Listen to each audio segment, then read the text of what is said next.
मित्रांनो, स्वागत आहे. मी एक गावठी बैलगाडा मालक या चॅनलवर. मित्रांनो, उद्याच्या मैदानातील बकासूरचा पहिरा कोणासोबत आहे? मित्रांनो, महत्त्वाचे अपडेट घेऊन आलेलो आहे.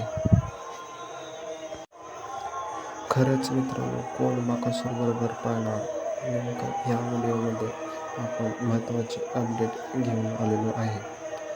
मित्रांनो, बकासूरसोबत घोटकेंचा सर्जा हा पळणार आहे. मित्रांनो, कुठलीही अफवा नाही. मित्रांनो, घोटकेंचा सर्जा बकासूरसोबत पळणार आहे. फिक्स पायरा आहे मित्रांनो. व्हिडिओ आवडला असेल तर व्हिडिओला एक लाईक आणि नक्कीच एक सबस्क्राईब नक्कीच करा. भेटूया पुढील व्हिडिओमध्ये. मित्रांनो, व्हिडिओ बघितल्याबद्दल धन्यवाद.